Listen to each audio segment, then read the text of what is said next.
नमस्कार साथियों। कन्याओं को कन्या पूजन में खिला दें केवल यह 3 चीज़ें, फिर देखो माता रानी का कमाल। नमस्कार दोस्तों, स्वागत है आपका एक बार फिर से हमारे चैनल पर।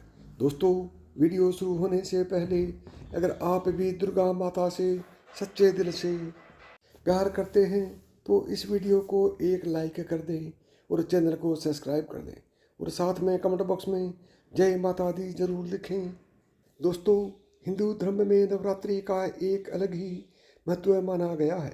इस साल की शारदीय नवरात्रि 15 अक्टूबर से आरंभ हो चुकी है और 23 अक्टूबर को समाप्त होगी। नवरात्रि के इन 9 दिनों के दौरान माता के 9 रूपों को पूरे विधि विधान से पूजा जाता है। यह 9 दिन बिल्कुल एक उत्सव की तरह होते हैं, जिसमें अष्टमी और नवमी को कन्या भोजन कराया जाता है। कन्या भोजन भारतीय परंपरा का एक महत्वपूर्ण हिस्सा है। कन्या भोजन में बच्चियों को हलवा पूड़ी खिलाया जाता है और माता को भोग लगाया जाता है। बहुत से लोग माता रानी को हलवा पूड़ी के अलावा भी बहुत सी चीज़ों का भोग लगाकर प्रसन्न करते हैं। नवरात्र में माता रानी को खुश करने के लिए लोग कन्याओं को भोजन कराते हैं। भोजन कराने के साथ कन्याओं को भेंट देते हैं। कन्याओं को नवरात्रि में उपहार देने की परंपरा बरसों से चली आ रही है। मान्यता है कि नवरात्रा में माँ भवानी इन छोटी कन्याओं के रूप में आशीर्वाद देने घर आती है। इन कन्याओं को आदर के साथ घर बुलाना चाहिए और इन्हें सम्मान के साथ भोजन कराकर भेंट देनी चाहिए। आज हम आपको बताएंगे कि कन्याओं को क्या उपहार देने चाहिए जिससे माँ दुर्गा अधिक प्रसन्न होती है। नंबर 1, लाल वस्त्र। यदि आप कन्या पूजन करें तो कन्याओं को उपहार के रूप में लाल वस्त्र देने का विशेष महत्व होता है। अगर किसी वजह से आप लाल वस्त्र देने में असमर्थ हैं तो सभी कन्याओं को लाल रंग की चुनरी दे सकते हैं। लाल रंग को वृद्धि का प्रतीक माना जाता है और इसके साथ ही लाल रंग माँ की पोशाक का रंग होने के कारण भी बेहद शुभ माना जाता है। वहीं लाल रंग के वस्त्र देने से आपका मंगल भी मजबूत होता है। नंबर 2, फल। नवरात्र का कन्या भोजन करने में कन्याओं को कम से कम एक मौसमी फल जरूर देना चाहिए। यह फल देने से आपको आपके अच्छे कर्मों का फल कई गुना वापस होकर प्राप्त होता है। फलों में सबसे शुभ केला और नारियल को माना जाता है। केला विष्णु जी का प्रिय फल और नारियल यानी श्रीफल माँ लक्ष्मी को प्रिय है। इन दोनों को ही दान करने से आपके घर की सुख समृद्धि में वृद्धि होती है। नंबर 3, बादाम का हलवा। बादाम की सेहत से जुड़े फायदे तो हम सभी जानते हैं। इन्हीं फायदों से भरपूर बादाम का हलवा आप इस नवरात्रि कन्या पूजन में कन्याओं को खिला सकते हैं। बादाम का हलवा जितना स्वादिष्ट होता है उतना ही सेहतमंद भी।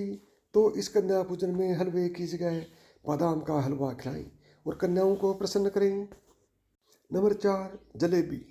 बच्चियों को जलेबी बहुत पसंद होती है और यह सबसे ज़्यादा पसंद की जाने वाली मिठाइयों में से भी एक है। आप चाहें तो महज आधे घंटे के अंदर घर पर ही जलेबी बना सकते हैं। तो इस बार अगर कन्या पूजन पर कन्याओं को कुछ अलग खिलाना है तो हलवे की जगह जलेबी खिला सकती हैं। नंबर 5, खीर। घर पर कोई भी पूजा हो या त्यौहार, खीर के बिना भोग अधूरा है। इस नवरात्रि कन्या पूजन में आप भोग के रूप में खीर बनाकर चढ़ा सकते हैं। कन्याओं को भी खीर बहुत पसंद होती है, तो इस नवरात्र आप कन्या पूजन में खीर पूड़ी भी खिला सकते हैं। नंबर 6, बर्फी। मिठाई प्रेमियों की सबसे पसंदीदा मिठाई बर्फी है। यह त्योहारों पर तो बनाई ही जाती है, लेकिन आप इसे माता को भोग के रूप में भी चढ़ा सकते हैं। कन्या भोज में हलवा पूड़ी के साथ बर्फी खिलाएंगे तो कन्या खुश हो जाएंगी। नंबर 7, मिठाई। कन्या भोज को करने के लिए आपको कम से कम एक मिठाई भी शामिल करनी चाहिए। अगर किसी वजह से आप मिष्ठान शामिल न कर सके तो घर में साफ सुथरे ढंग से बनाया हुआ सूजी या फिर आटे का हलवा भी माता का भोग लगाकर कन्याओं को खिला सकते हैं। ऐसा करने से आपके गुरु ग्रह की मजबूती होती है और माँ भगवती भी आपसे प्रसन्न होती है। नंबर 8, श्रृंगार सामग्री। नवरात्र में कन्या भोजन कराने के बाद भेंट में कन्याओं को श्रृंगार की सामग्री भी उपहार में दे सकते हैं। यह श्रृंगार सामग्री पहले माता को अर्पित करनी चाहिए और उसके बाद छोटी छोटी कन्याओं में बांट देनी चाहिए। मान्यता है कि कन्याओं द्वारा ग्रहण की गई श्रृंगार सामग्री सीधे माता द्वारा स्वीकार कर ली जाती है। नंबर 2, चावल या जीरा। परंपराओं के अनुसार कन्याओं को जब विदा किया जाता है तो विदाई में उनको कोचा दिया जाता है। इस कोचे में चावल और गुड़ दिया जाता है। मान्यता है कि इससे आपके घर में धन धान्य में वृद्धि होती है। नवरात्र में भी आप कन्या भोज करें तो विदा करते समय कन्याओं को उपहार के साथ थोड़ा सा चावल और जीरा भी देना चाहिए। इससे आपके घर में संपन्नता बढ़ती है। नंबर 10, सिक्के। नवरात्र में कन्याओं को विदा करते समय उन्हें दक्षिणा के स्वरूप कुछ रुपए पैसे भी जरूर देने चाहिए। ऐसा करने से माँ लक्ष्मी आप पर प्रसन्न होती है और आपके भंडार भर देती है। हो सके तो कन्याओं को अपने सामर्थ्य के अनुसार 11, 21 या फिर 51 रुपये देने चाहिए। तो साथियों, अब इसके साथ ही यह भी जान लीजिए कि कन्या पूजन की विधि क्या है। नंबर 1, कन्या पूजन के एक दिन पहले सभी कन्याओं को आमंत्रित करें। नंबर 2, सभी कन्याओं और छोटे लड़कों के चरण स्पर्श करें और उन्हें साफ सुथरी जगहों पर बिठाएं। नंबर 3, इसके बाद उनकी कलाइयों पर मोली बांधें। सभी कन्याओं लड़कों को तिलक लगाएं। नंबर 4, इसके बाद उन्हें भोजन खिलाएं। कन्या पूजन के लिए हलवा और पूड़ी का प्रसाद तैयार करें। नंबर 5, बच्चों को प्यार से भोजन खिलाएं और अंत में उन्हें गिफ्ट दें। उनके पैर छुएं और उन्हें भोजन भेजने जाएं। अब आइए जानते हैं कन्या पूजन से जुड़ी खास बातें। नंबर 1, कन्या पूजन के दिन 9 से अधिक कन्याओं को आमंत्रित करना शुभ होता है। नंबर 2 साल की कन्या का पूजन करना बेहद शुभ माना जाता है। मान्यता है कि इससे घर की दरिद्रता दूर होती है और सभी बाधाओं से छुटकारा मिलता है। नंबर 3 साल की कन्याओं को त्रिमूर्ति का रूप माना जाता है। कहते हैं कि 3 साल की कन्या की पूजा करने से घर में सुख समृद्धि और खुशहाली बनी रहती है। नंबर 4, धार्मिक मान्यता है कि घर में सुख शांति के लिए 4 साल की कन्या का पूजन करना बेहद शुभ होता है। नंबर 5 साल की कन्या को रोहिणी कहा जाता है।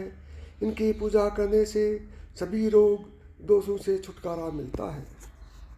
नंबर 6 साल की कन्या को कालिका का रूप माना जाता है। मान्यता है कि इनका पूजन करने से सभी कार्यों में सफलता मिलती है। नंबर 7 साल की कन्या को चंडिका कहा जाता है। मान्यता है कि चंडिका का पूजन करने से घर में धन दौलत की कमी नहीं होती है। नंबर 8 साल की कन्या को सांभवी कहा जाता है। कहा जाता है कि 8 साल की कन्या का पूजन करने से सभी कार्यों में सफलता मिलती है। नंबर 9 साल की कन्या को माँ दुर्गा का रूप माना जाता है। मान्यता है कि 9 साल की कन्या का पूजन से शत्रुओं पर विजय मिलती है। नंबर 10, मान्यता है कि 10 साल की कन्या का पूजन करने से सभी मनोकामनाएं पूरी होती हैं।